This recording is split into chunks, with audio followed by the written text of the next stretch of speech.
welkom allemaal bij deze sessie van de InnovatieExpo 2021... waar we gaan praten over de energietransitie met Marcel Weda van TNO en Jeremy Bentham van Shell. We gaan eerst luisteren naar een presentatie van Jeremy over hoe Shell kijkt naar verschillende scenario's voor de toekomst van de energietransitie. En daarna is er heel veel tijd voor vragen. Dus ik wil vooral ook iedereen uitnodigen die nu aan het kijken is om je vragen zo helder mogelijk te formuleren. Denk tijdens de presentatie van Jeremy goed na over je vragen. Want wanneer krijg je nou de kans om Shell te vragen, direct vragen te stellen over deze scenario's? Daarbij zal Marcel ons ook bijstaan in het stellen van kritische vragen en reflectie. Dus we kijken er heel erg naar uit. Jeremy, very warm welcome to this session. We are very happy to have you. I will quickly switch to English, and for the listener, this might be a slight surprise. Your presentation, as I understand it, will be in English, but don't worry to the audience. The conversation afterwards will be in Dutch, and your questions can also be asked both in Dutch and in English, so whichever you prefer. Jeremy, if you could briefly also introduce yourself and then introduce the energy transition scenarios from Shell. And before you do so, I forgot to introduce myself. I am Lisanne Havinga. I'm a researcher from TU Eindhoven, from the Eindhoven Institute of Renewable Energy Systems, and that's why I was asked to moderate this session. So, Jeremy, the floor is yours. Thank you very much indeed, Lisanne, and thank you everybody for inviting me for this opportunity to speak with you. I indeed have been privileged to lead the scenario activities for Shell for 15 years, but in total I've got 40 years experience in the energy industry. I must say, ik heb wat Nederlands geleerd en ik spreek ook Nederlands, maar niet voldoende om een volledige toespraak te geven. En ik heb ook een verschrikkelijke accent. Dus dat is waarom ik ga dit even doen in het Engels. Maar ik hoop dat geeft geen problemen. Next slide, please.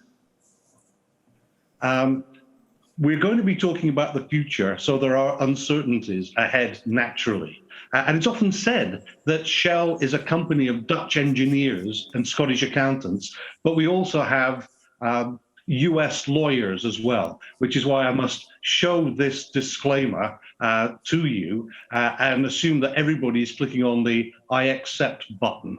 But really the way that Shell thinks about the future is very broadly making use of scenarios as we have done for over 50 years now. So go to the next slide, please.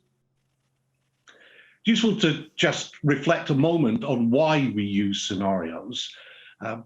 If people are naturally trapped almost in their own experience and in their own view of the world narrowly from where it is. So we need to have ways to stretch the way we are thinking, the way we see the world, to be able to embrace alternative perspectives of the world, so that you're not trapped in some kind of projection from today as a forecast, or even sensitivities, which tend to be incremental, but really look at the way that the choices people make, the way that technologies can develop, can shape different worlds, and to learn from that. Because the point is also to make better choices now. And we want to make better choices as a company, but obviously as a society and as a member of society, we want to see societies making more constructive choices as well, which is why we bring forward into the public dialogue the scenarios that we've developed. Next slide, please, if I may. Let me just introduce the energy transformation scenarios that we published in February. And really these have to be rooted, of course, in what's happening today, but then what could happen as we look forward. And so clearly we are in the midst of a global crisis. We have a global pandemic. We have a global recession. We're also in the throes of the challenges of climate change as well. So all these things are in a mix. And so what is coming to the top of people's minds in these circumstances? And as we looked around the world, we could see three things emerging strongly as people were thinking about how to come out of the coming period. First of all, there was the priority of the economy, and hence a view of the world of wealth first. And that will be associated with a scenario called waves I'll introduce in more detail later. Another priority is security, to feel more secure again. And that's associated with the islands scenario, but also public health and well-being. And that's associated with the Sky 1.5. Now, clearly, everybody, every individual and every society wants all these three things. But indeed, different circumstances, different choices that are made will tend to make one more dominant than the others, and that can also spread more broadly in society. So we're exploring those three aspects of today's priorities and what those mean if those choices are played out over the decades ahead. So we go to the next slide. Let me start with the waves scenario. And in this scenario, economic issues are very prominent, and resilience is seen as economic strength. And so regaining that becomes important. And so you see that there's this opening up of economies out of lockdown quickly. But indeed, as we're already beginning to see, that does create waves of infections and lockdown, and it's a turbulent period. But because globally then there's a greater focus on bringing forth that return in economic vitality, you get an underlying wave of surging economic activity. You see that in the relationship between China and the USA, whilst it's a multiplex and difficult relationship, both of the governments recognize the importance of global trade in stimulating the economy. And so there is collaboration around trade issues. As people increase their economic activity, there's a surge in energy use because you can't build or move or operate anything without energy, and hence in carbon dioxide emissions. Underlying this wave, however, there are other currents. With this narrow focus on economic activity, you're getting growing inequalities in the world, financial inequalities. People who have been hailed as heroes in the current crises still find themselves in precarious and low-paid jobs in future. So there's labor unrest begins to grow. And indeed, also, because there hasn't been that concerted attention to emissions, you're getting more frequent extreme weather events, and those are blamed on lack of action. So you're getting these social pressures which intensify, and that leads in the 2030s into a backlash. There's a social backlash which fuels a political backlash, and suddenly there are policy-driven forced reductions in the use of coal and oil and natural gas, clampdowns on areas that are even hard to abate, like freight and aviation. So things then move quickly from the 2030s, but it's late. It's late but fast decarbonization. And if we play this through and work with the climate modelers in MIT as we do, we find that this outlook leads to about a rise of 2.3 degrees above pre-industrial levels by the end of this century. Net zero emissions is achieved, but it's stabilizing at that 2.3 degrees above the 1.5 ambitious target for the Paris Agreement. So that gives you a sense of that world. Let me move into a second world now. Next slide, please. So the islands world. This takes as that priority, that importance of a sense of security. The resilience is seen as autonomy. as self-sufficiency. And indeed, then you have growing nationalism, as we've seen in the recent tensions there have been in even the sharing of vaccines between countries. That sense of at home first being important. And that gets reflected, of course, in frictions, in collaboration between nations, and hence in trade as well. The large economies, the United States and China, are already locked in various trade disputes, and this continues.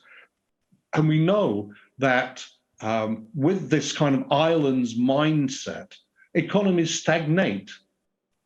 There's very slow growth, and hence growth in energy demand stalls. That growth, it still needs more energy, but it's slower. Importantly, also, global climate action slows. You get difficulties in enacting the pledges made for the Paris Agreement. You get even breakdown of things like the European Emissions Trading Scheme. Cleaner technology ratchets forwards. I mean, already solar and wind technologies are affordable, but it makes slow progress in other lands and slower progress through lower deployment in reducing costs. So you find that even this century, you don't achieve net zero emissions. It takes until about 2130 to achieve net zero emissions. And you're about 2.5 degrees above pre-industrial levels of temperature by 2100. Can we move to the next slide, please? So I'm now going to just take you through a third world, and the world in which health and well-being are seen as the priorities. And people are proceeding cautiously in this world. Economies are reopening, but steadily, as the advances in public health and vaccination are taking place. This is an outlook in which people are learning, in which, in fact, resilience is seen as learning from what hasn't worked well and learning instead to apply what is working well. So you see that there has been effective both collaboration and competition in the world of developing vaccines extremely rapidly, in sharing lessons about how to treat patients with COVID, which has improved massively in the last year. So people are beginning to learn how alignments and competition can bring forward positive outcomes. People also begin to learn from the past, when they have seen that, for example, in the global financial crisis, there was the American Reinvestment and Recovery Act, and part of that was investing in cleaner technologies. And that has been shown to have been particularly effective at generating new jobs.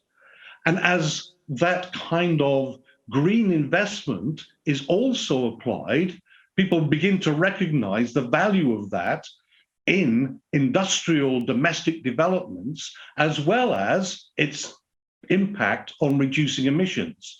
So you get that deep structural reduction in emissions, and indeed are able to reach net zero emissions fast enough to limit global warming to that Paris goal of 1.5 degrees above pre-industrial levels. So those are the three worlds. And indeed, as I hope I pointed out, you can see signals from all these three worlds currently happening. Now, which becomes the most prominent mindset has consequences, as we've seen, in decarbonization. But there are also commonalities. So we can move to the next slide, please. If we look across energy, there are 5 common trends, and the difference between the scenarios is the speed at which these things come about. The chart that I've taken as an example is from the Sky 1.5 scenario, which is the fastest of the decarbonisation outlooks there. And the reason that there are these common elements is that there are deep common drivers. Populations across the world, the global population grows in all the outlooks. Development continues to occur in the emerging economies. Technology ratchets forwards, not backwards. And so what you see then is with that extra population and extra activity in the world, growing energy needs, as shown by that dotted line, but also, of course, with the technology and with all the policies that can force efficiency, you see a big impact of efficiency improvements. So the growth in the use of actual energy is 30 to 40% less than the actual growth in the services that energy provides. There is deep electrification of the global economy, moving from around 20% now to 60% of end consumption, driven by renewable sources, wind and solar in particular. And this is the way that those renewable sources can play a big role in the future economy. There is still a need for molecular fuels in those sectors that are hard to electrify. Sectors like heavy industry, steel, materials manufacture, glass manufacture, aviation, heavy freight. But those liquid and gaseous fuels are increasingly decarbonized. You're seeing more biofuels. You're seeing hydrogen as a gaseous fuel. Whilst those new sectors are growing, you still have need for oil and gas as liquids and natural gas as a gaseous fuel. Increasingly over time, those are concentrated in premium services, so maybe aviation, but also in materials manufacturing where carbon is captured. And with that, there are still emissions to mop up. So emissions removal remains important, either through natural means like reforestation or through technological means like carbon dioxide capture and storage. So you see these factors across all the different outlooks, but the key is speed. If we look to the next slide, you see this pattern also. Specifically, I've taken our data from the Netherlands from that same scenario. And again, you see all those factors, other than you actually see reduced use of energy. The energy service is beginning to grow, but because you don't have that kind of growth in population and growth in emerging economies that you see elsewhere, the efficiency more than offsets the need for energy. We move to the next slide, please. I think most people agree that if you look at those 3 scenarios, they're all very plausible. But the Sky 1.5 scenario is probably the most constructive for most people because you avoid the disruptions and the damage of the level of climate change that you see in the other sectors. So what have we learned that can help bring about that particular outlook? And we've seen that, first of all, crises in the past have played an important role because they've freed up thinking possibilities and changed policies in governments and opened up new markets. So, for instance, the oil price crisis in the 1970s, the Asian crisis in the 1990s, the financial crisis there, the global financial crisis in the mid-2000s and onwards, the Fukushima nuclear disaster, all these have been important points in accelerating various things. 30 years ago, nobody thought that things like solar and wind and passenger electric vehicles would be as affordable today as they are. So things do change, and they change when you get these alignments between government policies, between business sectors, and indeed with customers. The kind of alignment that was seen in California, which enabled a company like Tesla to flourish and bring forward the world of battery electric vehicles at an accelerated rate. You see smart policy being a part of that. There were smart policies in California, but also policies have helped bring things forward in Germany, for instance, the Energiewende, in Japan and in Korea, and now in China with a focus on cleaner technologies. And by smart, smart has two elements to it. One is about recognizing the sequencing. Some technologies just need investment in research and development. Some need the kind of things like feed-in tariffs that we used with solar and wind to get early stage deployment and drive down costs. And then policies are needed to spread things deeply in economies, such as carbon pricing, either by taxation or trading schemes. I think also we see the role of pioneer leaders in the public sector in terms of setting really critical targets and really critical policies, and then pioneer leaders in the business sectors that are actually developing these cleaner technologies and deploying them at scale and bringing them into the commercial realm where they become a wheel, an engine of change as well. Next slide, please. I mentioned history has shown that crises can galvanize people into action, and I cannot do any more than hope with all my heart that the current crisis galvanizes people into the types of positive actions that I've mentioned.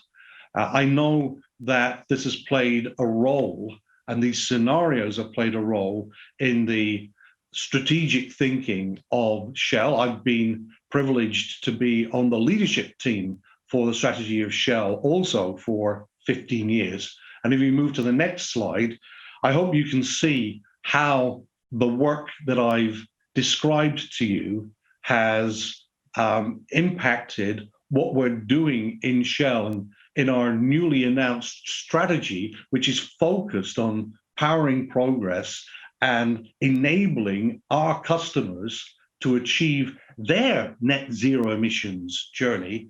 Within that, you can see that element, that pillar of recognizing that energy services are still needed. We need to focus on markets, but we need to bring forward things like the solar parks in the Netherlands, the wind activities that we're doing, the use of residual heat from our refinery into homes, the involvement in things like the carbon dioxide capture and process project foreseen for Rotterdam. Our transitions pillars, which includes chemicals and materials manufacturing, and recognizing that liquefied natural gas is an important substitute for coal in many uses, and indeed recognizing that well-produced oil and gas are still going to be needed in the world. So I hope that gives you a sense of how our thinking has developed in line with our understanding of these kinds of scenarios. And I'm happy to either move on to the next slide now and take questions, if that's okay. Thank you very much, Jeremy. I could talk and ask questions for a few hours just by myself, I think. but we are going to switch to Dutch now.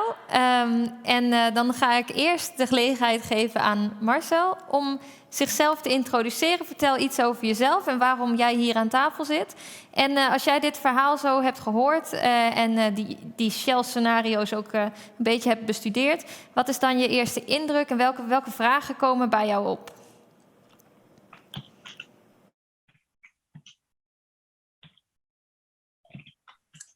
Dankjewel, Lisanne, voor te introduceren van mijzelf. Ik ben Marcel Weda, werk bij TNO, bij Energietransitiestudies, afdeling Energietransitiestudies. Nou, dat zegt misschien al wel iets waarom ik hier ben aangeschoven.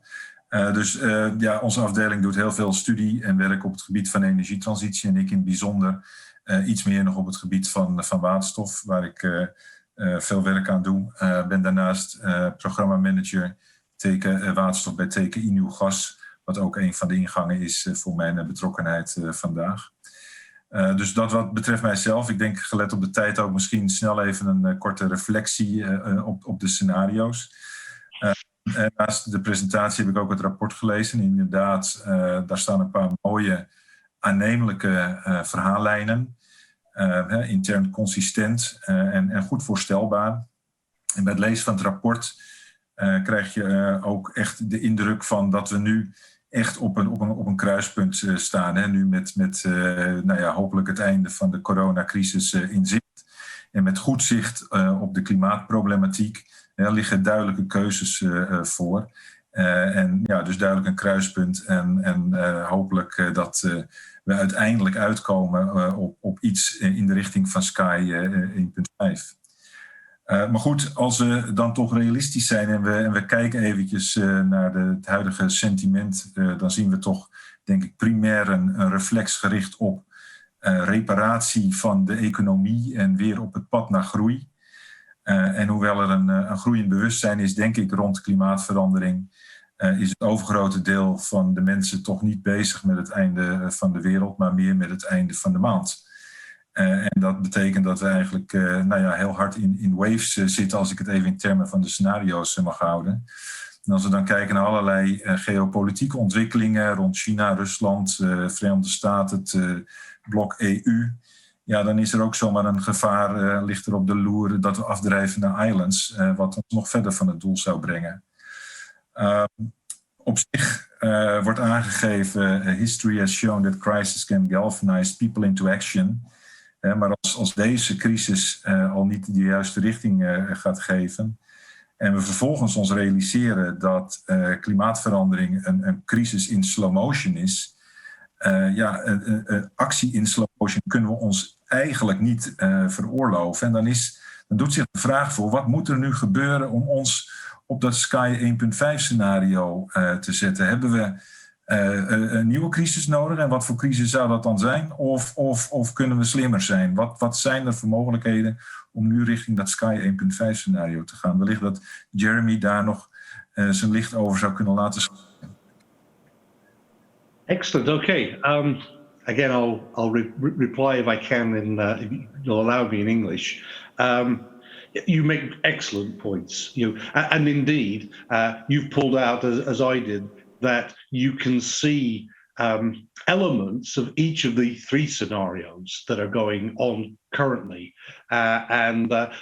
We can be positive about the fact that you do see elements of the Sky 1.5 scenario with the way that an increasing number of nations are committing to net zero emissions targets, and in the way that kind of Green New Deal investments are being constructed. So there are signals there, but as you said, there are also strong signals on waves and islands. And I think that the most positive factor that we can highlight is something that combines all three elements and takes all those three priorities forwards. And that really is highlighting the significance of cleaner energy deployment and development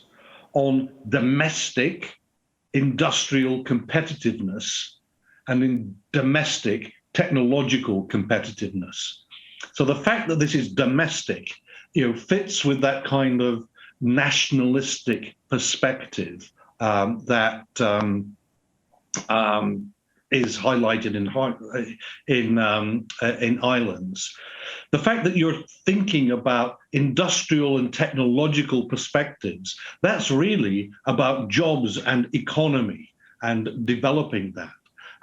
And yet it's also recognizing that the next wave of technological advantage that can be built, an industrial advantage that can be built through the cleaner technologies. And so I think that encouraging the deployment of cleaner technologies and seeing it not through a narrow environmental perspective, but as a core component of domestic industrial competitiveness, I think that is the mindset that can help put us on the track for Sky 1.5.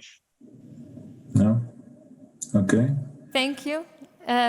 Ik zie gelukkig dat er al een aantal vragen in de chat voorbij komen die ik eigenlijk ook zelf wilde gaan stellen. Dus dat komt goed uit. Maar blijf vooral vragen sturen, want we hebben nog tijd om een paar vragen te stellen. De eerste vraag die ik denk ik zou stellen op dit vlak is, u benadrukt de noodzaak van die schonere technologieën en dat we daarin moeten investeren en dat die acceleratie, die versnelling van de adoptie, daar gaat het om. De vraag die we dan eigenlijk stellen, ik snap dat de scenario's niet rechtstreeks gelinkt zijn aan de strategie van Shell zelf, maar op welke schone technologieën steken jullie nu dan, zien jullie nu de prioriteit? Hoe zien jullie eigen rol? En als ik hem dan meteen op basis van deze vraag die het publiek heeft gesteld heel scherp mag stellen. Ja, op dit moment is het percentage investeringen in schone technologieën van Shell helaas nog maar een paar procent van de totale investeringsportefeuille. Hebben jullie targets, zeg maar jullie eigen CO2-reductietargets wellicht, of investeringstargets voor die renewable energy of cleaner energy sources?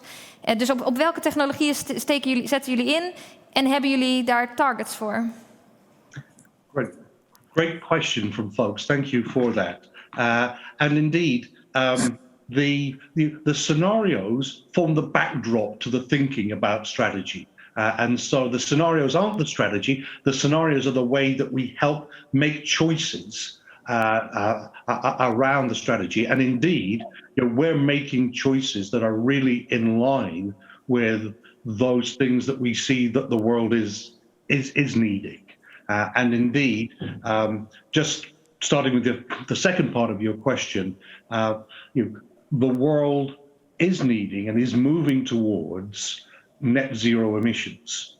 And we have committed to being a net zero emissions company by 2050. And that is including helping our customers meet net zero emissions.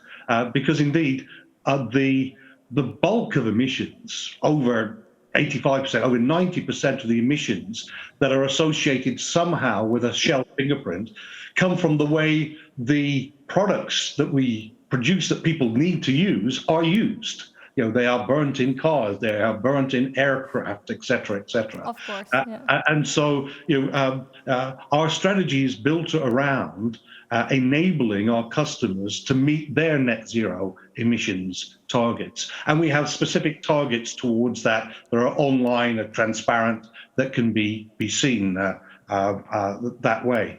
And then in terms of technologies, I think in my talk, I highlighted some of those key technologies. So clearly you see the importance of how liquid fuels are decarbonized over time with biofuels.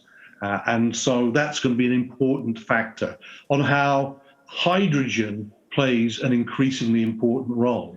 But also, when you look beyond liquid and gaseous fuels, you can see how greatly more significant renewable power is going to be in the whole global energy mix. And hence our focus on things like offshore wind farms and developing solar parks as well, both of which we are active in the Netherlands, as well as building on our experience we already have in carbon dioxide capture and storage, and that subsurface know-how around storage and developing that further as well. So those are the particular areas where we have already technological capacities that we think can be better used to help our customers on that journey. Dankjewel. Nou, aangezien deze sessie ook ingestoken is vanuit het gedachtegoed van waterstof en Marcel daar ook specifiek heel veel expertise van in huis heeft, is dit misschien een mooi bruggetje naar dat onderwerp. Daar is ook vanuit het publiek een vraag over gesteld, maar die ga ik voorlezen. En Marcel, daarna geef ik jou het woord om misschien de vraag nog in jouw woorden nog wat te herformuleren voor Jeremy. Het publiek is gevraagd door Wietse Schaefer. Wat is het verwachte aandeel van blauwe waterstof voor de zware industrie in Nederland? En gaat dit een grote rol spelen in alle scenario's? Marcel, aan jou misschien wat aanvulling op zo'n vraag en dan de vloer voor Jeremy.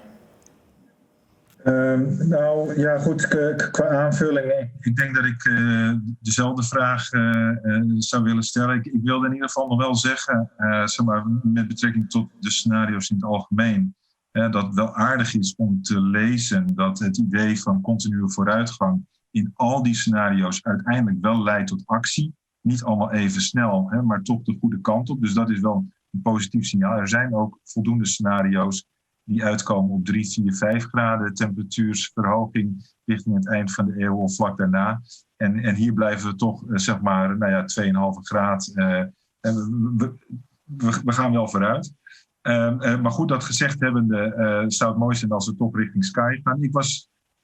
Ik had dan eigenlijk een aantal vragen rond waterstof uiteindelijk. Inderdaad, een van die vragen is dat vooral in Sky er ook een behoorlijk aandeel CCS zit, Carbon Capture and Storage. En ik vroeg mij af of dat vooral post-combustion carbon capture and storage is, dus eerst inzet van fossiele brandstof en daarna afvangen, of dat het ook voor een groot deel pre-combustion is, waarbij je bijvoorbeeld aardgas daar eerst de koolstof van afhaalt en dan met de waterstof je energiesysteem ingaat. En in het vervolg daarop dan van in die scenario's waar overal waterstof in zit, hoe ligt dan de verhouding low carbon waterstof en groene waterstof? Hebben we het eigenlijk alleen maar over low carbon, gegeven de grote hoeveelheid CCS? Of speelt ook groene waterstof wel een grote rol? En hoe ligt die verhouding in die verschillende scenario's? Again, great questions. And I have to declare a particular interest here that I was the chief executive officer of Shell Hydrogen already more than 15 years ago. So hydrogen is close to my interests and hearts. And even though the world lost its focus and giving attention to hydrogen in that time, I feel a bit proud that I kept it on the Shell corporate radar screen, so that indeed, as now, we can invest more effort into that area. I think that I would have to really go into the depths of assumptions with my modelers on your pre and post combustion area, but I anticipate that simply because of the technologies, and you know more about this than I do, that pre-combustion is going to be particularly significant, because there you have the concentration of the CO2 to be able to extract, and the greatest cost in the whole process of carbon capture and storage is actually in that absorption element of the whole. But there was also then a question around blue and green. So that which was produced with CCS and that which was produced, if you like, from electrolysis, and that electricity coming from solar power. And I think that the way that we have understood it and seen it is, compared to when I was CEO in hydrogen those years ago, the cost of electrolysis and cost of solar electricity has come down rapidly and is going to continue coming down. And so I think we see a particularly strong role globally for what you might now call the green side of things. So to begin with, currently most hydrogen, as you know, is produced with steam methane reforming, and steam methane reforming with CCS is going to play an important role in the beginning. But if I look at our two scenarios, which have a lot of hydrogen in them, in the Sky 1.5 scenario, that's kind of a pragmatic approach. Both green and blue are there at the start, but even by 2040, there's 5 times as much green as blue. So both will play a role, and particularly perhaps in a place like the Netherlands, where you've got an industrial infrastructure and close by the North Sea for storage, you may see more blue and in the mix, but you will see, we think, both blue and green. And we have on the drawing board various projects to bring large electrolyzers into the Netherlands as well. If I can just also make a comment, because in the question from Lisanne, there was just a question on balance of investment. Now, of course, we have guidelines internally on investment, but we're setting our targets around what is important, which is the emissions side of things as well. But a lot of people misread some things, because a lot of what is reported as capital investment is in the resources area, and when you're producing oil and gas, that's depleting all the time. So you're effectively, just to stay still, you're having to put in a lot of money, and then that makes it look like you're investing in growing that rather than investing in growing the markets and the hydrogen and the renewable power. If you actually look at that, we're investing a large amount in the areas of the decarbonized liquids, gases, and indeed power as well.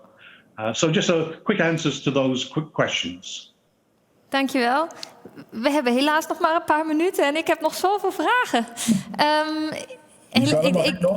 Wat zeg je, ja, jij ook, Marcel. Ik denk dat we Jeremy nog even een aparte Teams-meeting moeten inschieten. Ja, eigenlijk waar ik met name nog op wil reflecteren, maar ik denk dat er een tijd is voor een minuscule reactie. Of eigenlijk niet meer, want we hebben nog maar 2 minuten. Dus ik denk dat ik hem af moet ronden. Maar wat mij met name in dit gesprek nog het meeste bij is gebleven is...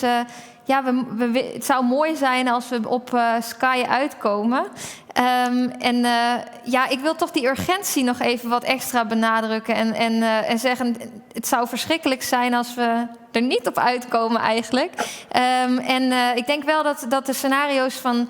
Andere scenario's van bijvoorbeeld IPCC of International Energy Agency... die duiken heel snel naar beneden met die CO2-reductie. En ik denk dat in die zin de scenario's van Shell... aan het begin een wat realistischere voorspelling hebben... de komende 5 tot 10 jaar. Dus een wat meer in lijn met wat de overheden nu ook allemaal al aan afspraken hebben liggen. Maar dat we op de lange termijn wel heel veel CCS... en heel veel negatieve, echt extreem negatieve emissies moeten hebben. En dat daardoor het Sky-scenario eigenlijk ook... nog wel heel erg afhankelijk is dat we dat ook echt gaan realiseren... En dan is bijvoorbeeld die blauwe waterstof en die CCS... dat op hele snelle termijn opschalen... en daar heel veel in gaan investeren... zodat het ook realistisch wordt dat we dat gaan halen. Extreem belangrijk. En ik denk dat de boodschap van Jeremy heel mooi is... dat we dat allemaal samen moeten gaan doen. Dat kwam in ieder geval heel erg naar voren. Dus niet alleen de overheid, niet alleen jij en ik, iedereen, maar ook en niet alleen de bedrijven, maar allemaal samen. En ik wilde toch even sluiten op die noot. Dus laten we zorgen dat we die technologieën die zo nodig zijn om dat scenario reëel te maken, dat we daar extreem voor gaan staan met z'n allen. Het is wat meer dan de lijnen lijken heel soepel te gaan, maar zelfs die soepele lijnen vragen een extreme effort van ons allemaal. Heel erg bedankt voor jullie tijd. En hopelijk tot snel gaan we erover verder praten. Dank jullie wel. Dank u wel. Ja, dankjewel.